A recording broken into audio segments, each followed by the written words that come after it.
नमस्कार साधक दर्शकों।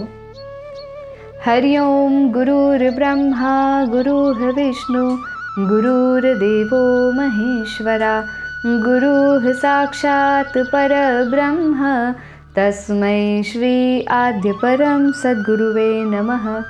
आद्य परम सद्गुरुवे नमः। आद्य परम सद्गुरुवे नमः। जय श्री दादाजी। आद्य परम सद्गुरु स्वामी शिवानंद दादाजीના ચરણોમાં અનંત અનંત કોટી કોટી સાષ્ટાંગ દંડવત પ્રણામ। મિત્રો, આ સંસારમાં દરેક મનુષ્ય કોઈને કોઈ રીતે સુખ અને શાંતિની શોધમાં છે। કોઈ સંસારના ભોગમાં સુખ શોધે છે, તો કોઈ ભક્તિ યા તો કોઈ આધ્યાત્મના માર્ગમાં સુખ શોધે છે। જ્યારે કોઈ વ્યક્તિ ભક્તિ માર્ગ પર ચાલતા ચાલતા અંદરથી એ વિચાર કરવા લાગે છે કે આ સંસારનું સુખ એના માટે કાયમી નથી, ત્યારે તે વ્યક્તિ ધીમે ધીમે સાધક બનવાની પ્રક્રિયા તરફ આગળ વધવા લાગે છે। હવે સાધકથી અર્થ શું છે? તો સાધક એટલે માત્ર મંત્ર જાપ કરનાર કે ધ્યાનમાં બેસનાર વ્યક્તિ નહીં, પરંતુ જે જીવનના સત્યને જાણવા ઈચ્છે છે, જે આત્માને ઓળખવા માંગે છે, આંતરિક શાંતિ તથા સ્થાયી આનંદની શોધમાં પોતાના તન મન આત્મા આ બધું જ અર્પિત કરે છે, એ જ સાચો સાધક છે। અને આવો સાધક જ્યારે સાધનામાં લીન થાય છે ત્યારે લોકો આશ્ચર્ય કરે છે કે તે આટલી લાંબી સાધના કેમ કરે છે, એટલો સમય ધ્યાનમાં કેમ બેસે છે।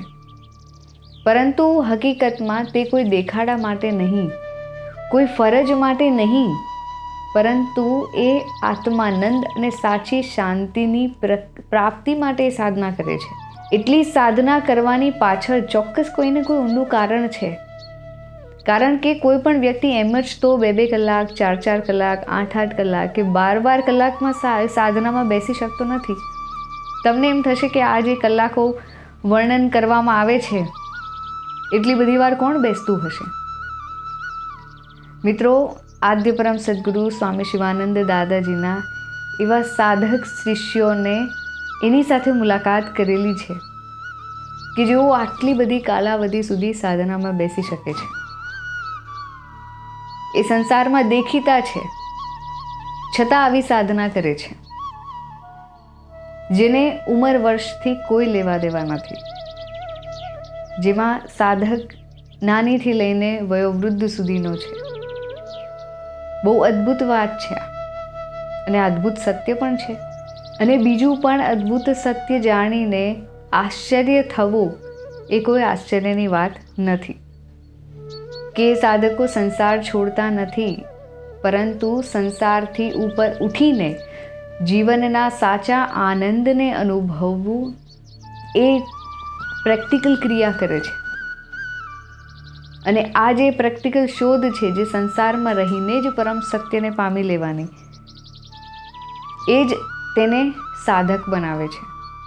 એવું સમજો કે કોઈ 2-2 કલાક સુધી સાધના કરે છે, કોઈ 4-4 કલાક સુધી સાધના કરે છે, 8 કલાક 12 કલાક સુધી સાધના કરે છે। તો અને આ સંસારમાં એવા ઘણા બધા સાધક છે જે 24 કલાક પણ સાધનામાં લીન રહે છે। જે સાધના જે વ્યક્તિ કરે છે એ જ તેની સાધના બને છે। અને તે સાધના કરે છે કારણ કે સંસારમાં મળતું સુખ એના માટે ક્ષણિક છે, એ સત્ય જાણી ચૂક્યું છે। ત્યારે એ કાયમી સુખની શોધમાં એ સાધના કરવાની શરૂઆત કરે છે।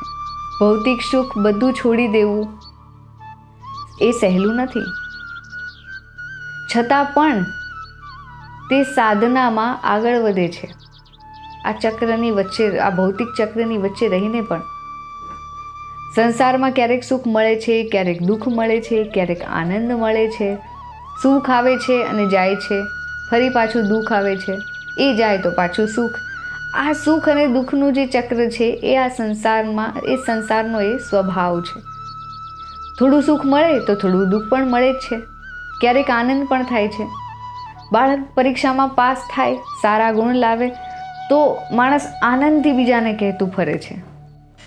પરંતુ ધ્યાન રાખજો કે આ જે સુખની શાશ્વતી છે, કે સુખ દુઃખ અને આનંદ જે ત્રણેય વસ્તુઓ આ શરીર સાથે જોડાયેલા છે, શરીરની સ્થિતિ સાથે જોડાયેલા છે,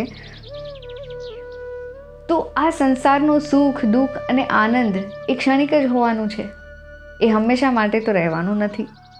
જે કાંઈ મળે છે તે પળભરનું હોય છે. પરંતુ જ્યારે સાધક સાધનામાં લીન થાય છે ત્યારે તેનું આંતરિક મન કે જે આત્માનું છે, પ્રભુનું છે, એ આત્મ સત્ય તરફ આગળ વધવા માંગે છે, તે જ ઊંડી શાંતિ અને સ્થિરતાનો અનુભવ કરે છે. કારણ કે તે સંસારની ઝંઝટોથી બહુ દૂર હોય છે. ત્યાં વિચારો શાંત થઈ જાય છે. એની એ શરીર અવસ્થા જે છે એ પરમાત્મામાં મસ્ત હોય છે, એની આંતરિક શાંતિમાં મસ્ત હોય છે. પ્રથમ મન શાંત થાય છે અને ત્યારબાદ ધીમે ધીમે એ આનંદની અવસ્થા પ્રાપ્ત થાય છે. અમને એમ લાગે સંસાર ઝંઝટ છે, તો આમાંથી આપણામાંથી હરેક વ્યક્તિને, કોઈ પણ બી ધનીમાં ધની વ્યક્તિને પણ પૂછી લેવામાં આવે, એ પણ એ જવાબ એ ઝંઝટના રૂપમાં જ આપશે.